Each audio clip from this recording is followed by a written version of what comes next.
Welcome back to another episode of DB Unscripted. I'm your host, Justin Valleyjoe, Communications and Marketing Assistant with the City of Daytona Beach. If you haven't done so already, please be sure to subscribe to us on Apple Podcasts, Spotify, YouTube, and also you can listen to all of our episodes on the city's website at daytonabeach.gov/DB Unscripted. Now, for today's episode, I have a very, very special guest. He's getting ready to retire. Actually, I believe today is his last day officially with the City of Daytona Beach. He is our Government and Relations Administrator and one of my first basketball coaches when I was a kid, Coach Hardy Smith. So thank you for joining the show today. Justin, thank you so very much. This is going to be fun. I know we'll look forward to talking maybe a little bit about city governmental relations activity, and maybe a little bit about basketball. You got to sprinkle a little bit of basketball. Got to have some. That's how every conversation has to be sprinkled. A little bit of basketball. Absolutely. So, all right. So let's kick things off with just a little introduction about yourself and how did you come into this role as our government relations administrator? Well, I actually started out as what I had just opened up after 30 years of a career in the high performance world of NASCAR racing. Justin, I opened up my own consulting business and looking out for potential clients, and I thought that I was getting into a short-term consulting project with city manager Jim Chisholm, and that relationship with the city has run on now for over 18 years. Wow. So it's turned out to be a good relationship. That's awesome. So you said you started in the private sector. Yes. And then you came over to the public sector. Yes. What made you want to jump from private to public?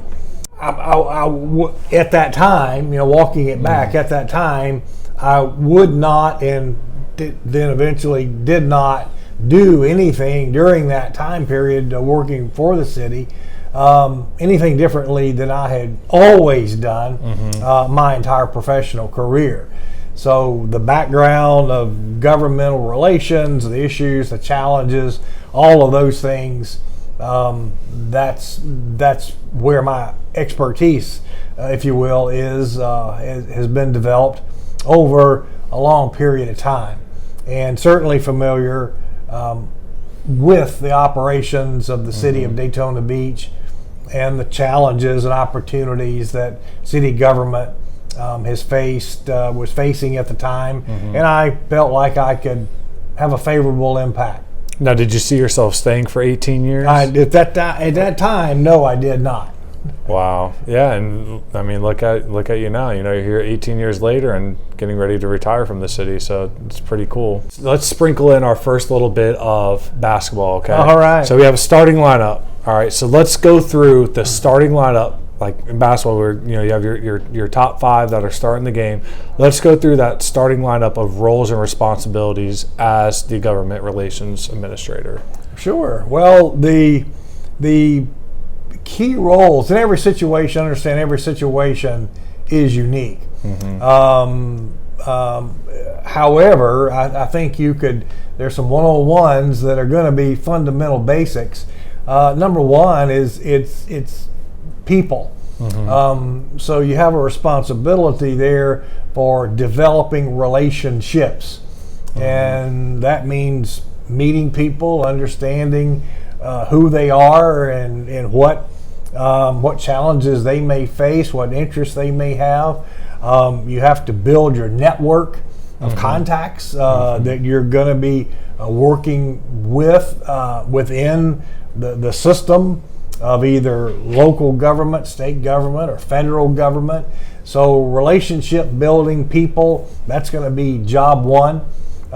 There's going to be absolutely a top priority for understanding issues, challenges, and opportunities. And so there's a whole lot of homework. You've got to be a good student. So those are really two of the keys. I would say something else that certainly translated well from my days in NASCAR is, Justin, you've got to anticipate and look into the future. What might not be a challenge right now, but what are the tea leaves, so to speak, indicate, what are the trends show that something may be an issue in the future. Oh, okay. And in this governmental relations world, so many of the situations that you're dealing with take years to develop. So it may start out as a concept in one session of the legislature, as an example, and then it doesn't get approval, but it keeps going after session after session after session, and after 4 or 5 sessions, that's like close to 10, 20 years, then all of a sudden it comes to fruition. But you have to be aware that these are potential challenges that you have to track those. So that's not quite 5, but those are keys.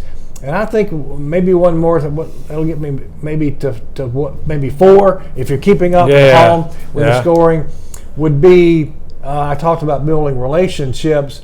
I was really referring to external relationships, but internal relationships. So you've really got to develop relationships within the organization, right, and understand, because I would never be the expert on utility issues or challenges or law enforcement issues or something that might be affecting the police department. I'm not that expert, but we have those people who are. So it's up to me to make sure I've got a good player relationship right in the locker room, so to speak. So that's a good 4 if it's not 5. Yeah. Okay, here's the number 5. Okay, all right. Attention to detail and follow up. Okay. That's it. There's 5. All right. We got our starting 5, so now we're ready to play, right? We're ready to go. So, just going off of what you mentioned, a lot of it you said is about, one of the first things is building those relationships. Would you say, just from the outside looking in, it seems like a lot of your responsibility, especially as government relations, it's about who you know. I'm not saying it's not at all about what you know, but would you say it's more about who you know in that type of role? Certainly. You got to know, you got to have contacts, that you said, right? You've got to have contacts, and it's a great example of that is that we were. I imagine later in the show we'll talk about the Army Corps of Engineers and the flooding activities. Yeah, it was a big project, right? But there was a point in that process where we were trying to kind of in the early stages. We were trying to. The city was trying to get our project included into the Army Corps of Engineers Chief's report, and then subsequently into the Congressional Water Reauthorization. Like, hey, we're Little Daytona Beach, but hey. That's it. So I'll save all the big details of that story, but the thing about relationships is there was a congressional staff member at the time, and I was in a meeting with our Washington D.C. lobbyists representing the city, and we were having a conversation, and they mentioned a name. I said, "Oh, but is that so and so from who used to be on the congressional staff?" Yes, it is. Well, fast forward, that individual I had met several years ago, who had shared a career in the Army with Bill France Sr.'s personal assistant secretary, and they had co-leadership roles at the Pentagon. Well, I had established this relationship, and all of a sudden, here's someone I had met years ago in an entirely different, I was working for NASCAR at the time, years ago in a different set of circumstances, and then all of a sudden he shows up in a whole different situation, but we have a relationship that went back, predated even the relationship you planted those seeds early that our lobbyists had. Yeah. So you just you don't know. You build relationships as you go. You're 100% right, and yeah, you're planting these relationship seeds early on, and then you see what can happen down the road. And I'll give you a quick example for me on a personal note. Nothing a little off topic, but my quick example was when I was playing basketball in high school. We played against the school Lake Island Prep with a guy sure you heard of, Joel Berry, you know, Yes. former All-American, Yes. point guard for North Carolina. Yes. Well, when he was playing down at Lake Highland Prep, we played them on the road, and senior year, guess who walks in the gym? Legendary Coach Roy Williams, right? I'm like, whoa, okay, this is big time, right? I had probably the game of my career, double, big time game. We lost by a couple points. He came up to me after the game, and he just walked up to me and said, "You're gonna be one heck of a college basketball player one day." And I've never heard something like that, you know, coming from a coach like that. So that was really cool. But what ended up happening was a week later, maybe a couple weeks later, my coach at the time, he got a call from a school in Tennessee, and I don't know why I can't remember the name of the college now.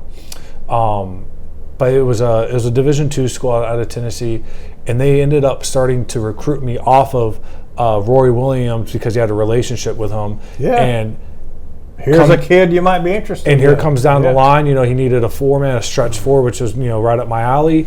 And I ended up getting an offer from that school without that coach ever watching me play in person. You know, started recruiting me down the line, and you know, things got going. I ended up not going there, but I ended up getting an offer off of a coach that never even saw me. So it does matter, I think, just in in the world in general, it matters about, you know, who you know and building those relationships. Totally. So I see 100% what you're talking about. And obviously, Coach Williams said, you know, I bet that kid probably played for the Junior Eagles. Look at the way he's played. He came from the Hardy Smith system.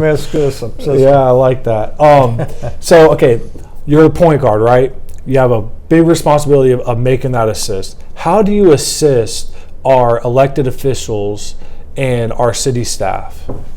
Well, the key is to my approach was to always be aware of the resources, the assets that you have available, and be able to, and city staff, city commissioners, the electeds also, those are like assets. Mm-hmm. And so if you're able to, you know, get them engaged, because they represent an expertise, as an example, that I don't have. Mm-hmm. And so why try to fumble and mumble my way through an explanation when I can bring in the expert, right? And let them feed them the ball. Yeah, let them be the scorer. Yeah. That's fine. You're facilitating. You're getting everybody involved. Yes. Yeah. And you get them involved and with the expertise, and let them play the game that they can play, and that always works out well. So what do you think is one thing that people would be surprised about your job? You know, what's something that you think would be surprising to learn? I think probably just on the complexity of it, and I don't mean that in a way to say that, well, you just, if I told you, you just wouldn't understand it. It's not that. It's just it's never as simple as it seems. Seems like there's a lot of moving parts. And a lot of moving parts and pieces. And I'll get asked questions, well, why, Hardy, why is this? And I'll give a truthful answer. And they'll say, well, you're not wanting to tell me the truth, or you're not wanting to tell me what the real deal is. I'm telling you the real deal. It's that confusing. So sometimes, unless you know the backstory, it's kind of like, you know, looking at the iceberg out in the ocean. You see the tip of it, but the backstory is underneath the water. Right. If you don't know who the players are, if you don't know what the issue is, the history of an issue, it's just not. It's just not. They're very difficult to have yes and no answers, and that can be. I know that can be. I can be very frustrating to people because of that. Yeah. But here's the way it is. Here's the way this is, and here's the way that is, and just all that all comes together. You're reporting, you know, what's going on, and that makes it very difficult. You have to be a very good student. You have to be very patient. You have to be very persistent, and you just have to keep grinding it out. It really doesn't come easy. Again, because as I shared earlier, Justin, things can take a long period of time. A long period of time. Institutional knowledge is a good thing in this arena. Did you see when you first came into this role? Did you see yourself dealing with everything that you ended up dealing? Is this what you imagine your job being like when you first came into being the government relations? Well, there's that. I'm just laughing because there's that HR job description that's probably in a file someplace. That little fine print and at the bottom. Probably at the very end, and other duties as assigned. So there was always some new challenge or some issue, or the city manager would get a call, or someone would call, and he would ask, well, Hardy, please return this call and see if you can help them. And that didn't have anything to do with Congress or in the governor's office or anything like that. But okay, yes sir, we'll jump on that and handle it. So there were just whatever the request was at the time, just go get it done, and that's what the role was. So if we go and rewind 18 years back, would you redo everything that you've done the past 18 years?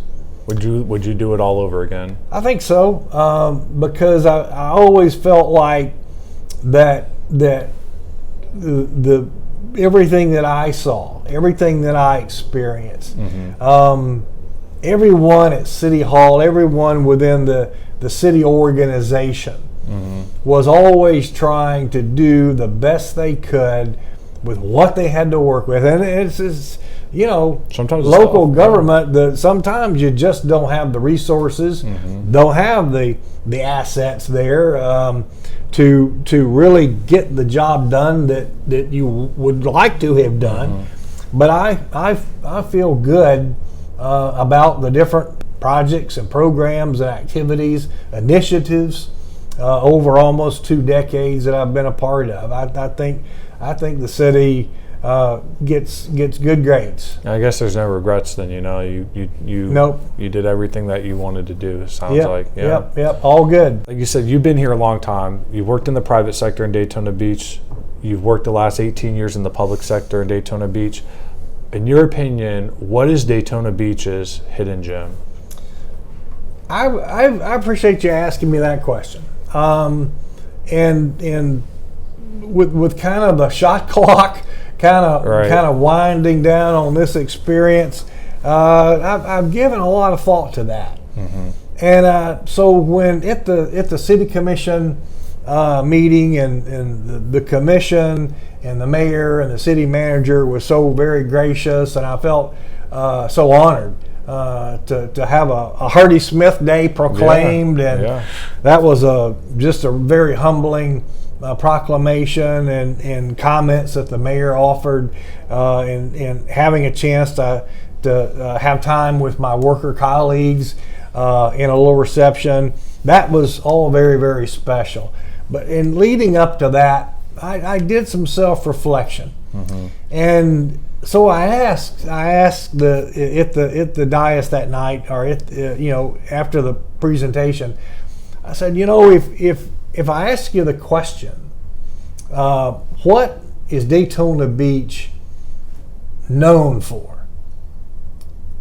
I suppose that the answer would be, I shared that what I figured the answer would be some pretty well-known facilities, both man-made and wonders of nature like the beach, so many things like that, and that Daytona Beach is known internationally for, right?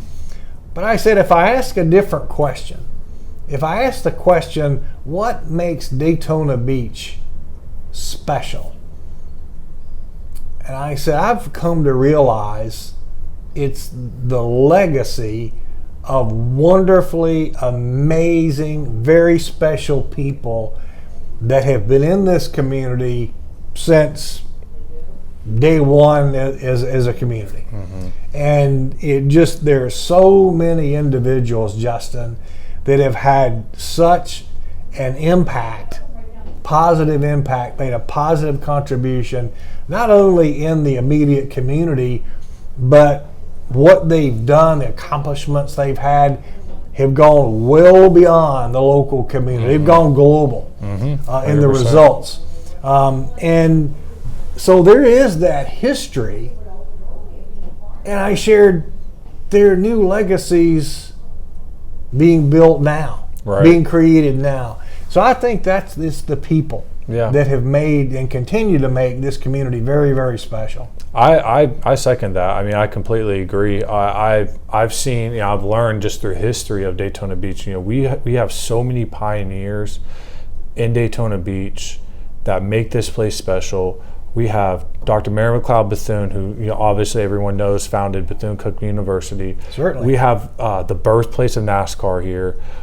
We have someone like Bob Ross, who was born in Daytona Beach. Right. We have obviously, as we know, Vince Carter, who just was inducted into the NBA Hall of Fame, coming from Daytona Beach. We have so many people in Daytona Beach and it's a diverse group of people that have changed Daytona Beach, that's put Daytona Beach on the map, like you mentioned, on a global scale or on a global stage.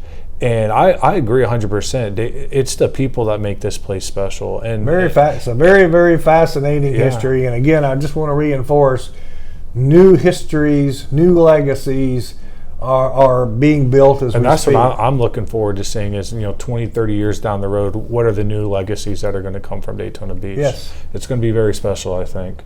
Let's measure success now. So again, from basketball and sports, you always have to have some type of measuring, right? Okay, how successful was the season? Sometimes it's winning a championship, sometimes it's rebuilding, sometimes it's having a winning season, going above 500. But you always have to measure success, at the end of the season. So let's measure some of your success, during your time here in Daytona Beach.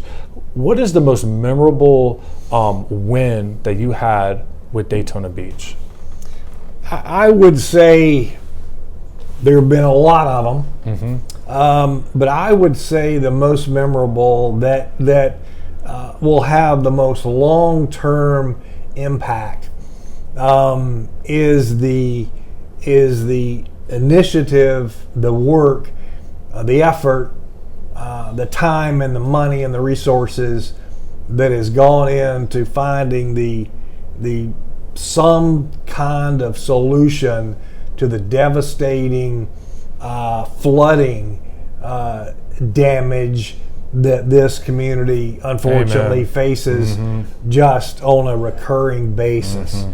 And I would say that has been, of course, a long-term project that it feels like it took over 17 years to get to a point where we could start working on it.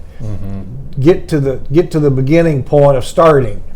And I think that it's significant because the first time in decades and decades, there's actual realistic hope that solutions will be identified that can help alleviate and mitigate flooding damage, and there's that hope, and again a realistic path forward, and we're on the right path. We're doing what the city can do. We've had a lot of help from various members of Congress, the Army Corps of Engineers, but it's taken a long, long time. I mean, we have the federal government involved now. I mean, it's not just a prayer anymore. I mean, it's boots on the ground. We have people, the federal government is here in Daytona Beach with the Army Corps of Engineers, and they are studying and they're coming up with the solution now. Well, and the significance, let me make sure not to just leave that there. Let me offer a little bit of an explanation. We know through all of the data gathering and the research and the engineering, the city has spent millions of dollars on doing everything it can do to engineering solutions, corrections and procedures and processes. We've done a lot. So we're really at a point now where the city will never have enough money to build the solutions, which are all engineering built solutions. We'll never have enough money. We're talking tens of millions, maybe hundreds, maybe It's just out of reach. several $100 million. It's beyond the city. It's beyond the state of Florida. It's the federal government that has that kind of money, and it's the Army Corps of Engineers. That's the bucket that they have. That's what they're in control of. Well, to be eligible to play in that tournament, you have to have the study that's being done now. Even if you already have something, that's Even if you already, it's a prerequisite. it has to be their study. Now, do we need a study for anyone to say, well, we know the problem. The problem is we have flooding. Well, duh, no, we don't need a study for that. But the law says if we want the money that the Army Corps has, that Congress appropriates through the Army Corps, you have to have that study. Without the study, funding is a non-starter. So it has taken over 17 years to get us that study. They don't just hand those out every day. It's a very competitive nationwide competition. They only approve 1 or 2 new studies in a year, and you're competing. It doesn't matter what the cost of the study is, you're competing with everyone across the country, because again, without the study, you can't get. You're fighting for funding. a scholarship on a roster, So right? you are fighting hard. So how did Daytona Beach, what made us stand out as that recruit to get that scholarship, to get that funding? Why did Daytona, because you said it's so competitive, it doesn't happen, it's not like an Oprah show where they're handing them out left and right. How did Daytona Beach get qualified for that? Well, That's a great question. A lot of people, it goes back to having that network involved, your assets being involved. It goes all the way back to when Congressman John Micah was in office and represented the district. He's the one that really started the ball rolling with getting the Army Corps of Engineers to start paying attention to the city of Daytona Beach. And then we've had multiple members of Congress since then. Congressman DeSantis, now Governor DeSantis, was very much involved. Congressman Waltz was very much involved and was involved right there at the end that helped push it over the finish line. So thank you to then Congressman Waltz, for that. But we also were working with the Corps of Engineers in Jacksonville and in Washington. Our utilities department were really doing a lot of heavy lifting with gathering data, and as it turns out, all the work that our own utility department was doing and working with St. John's Water Management District and Florida Department of Transportation, the county, neighboring cities around us, which are all impacted by Nova Canal flooding. Well, our own utilities department had data that the Army Corps evaluated and said, yes, this is good data. We can incorporate what the city has done into the work the Army Corps is doing. That'll actually help speed up the process. So we've done our homework. And we've done our a ducks lot in a row. of incredibly good homework. Our utilities department, very, very highly qualified professionals, and they know what the heck it is. Yeah, I had Shannon and Eric on here a Yes. few weeks ago, and I 100% agree. So it sounds like we had our ducks in a row. We were prepared, and it's amazing what what can be accomplished. When We've had our the city's Washington D.C. lobbyists. You have the elected, the member of Congress. I mentioned our members of the House of Representatives. Let me make sure I don't forget our Florida senators. Who Senator Rubio, Senator Nelson at the time, Senator Scott, all of them have played major roles in helping advance this cause, and then the staffs of all those different organizations. And our Washington lobbyist has helped work those networks. So it's been a very, very, very long process. and I look forward to the city seeing the success as the city goes forward. The study is going to come out. It'll say, okay, you have a flooding problem. Okay, we got that. And here's here are the recommended solutions. And now here's like the shopping list. So now we turn around and we start working with the Army Corps to get support for those individual projects within the plan. Obviously, they will support it because it'll be a recommendation that they report out, and then we start going for the money and start knocking these projects off. This is a huge project. I mean, it's monumental. I feel like in Daytona Beach, there's a lot of people who dealt with flooding, with the past few hurricanes. Yes. But most people, they either dealt with the flooding or they know somebody personally who has been flooded out during one of these storms. So it is a major project, and it's a huge accomplishment. And I'm excited too to see, the ball has started to roll, but to now really see, things going in motion. It's going to be exciting to see, what ends up happening over the course of the next few years.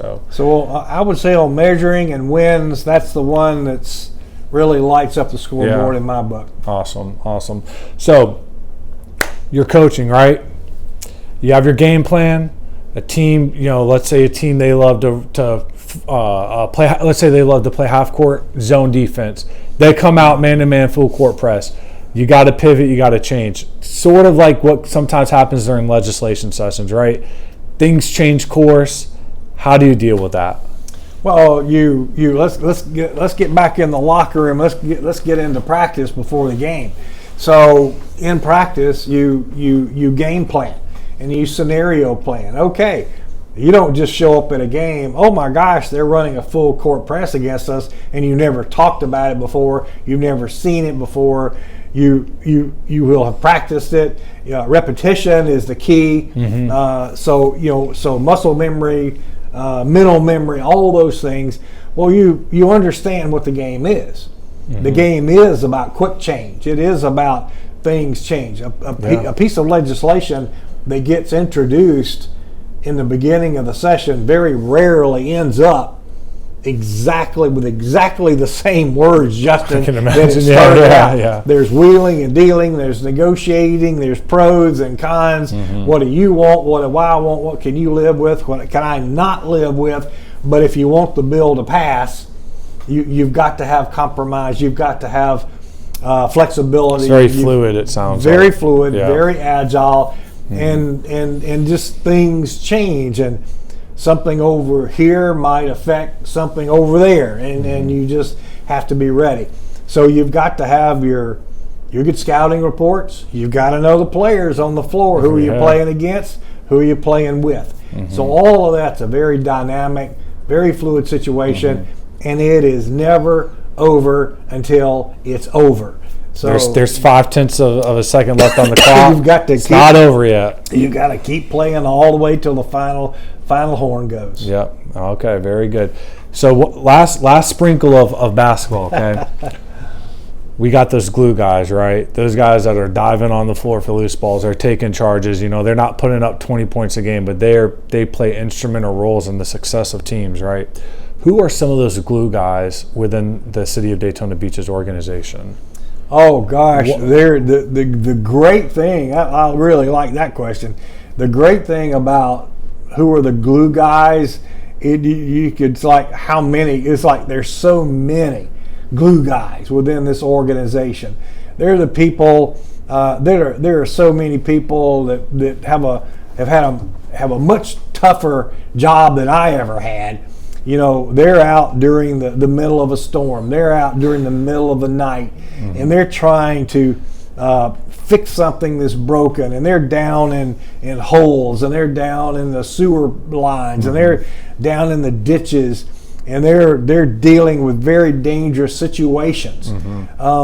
So and just grinding it out every day, doing their job.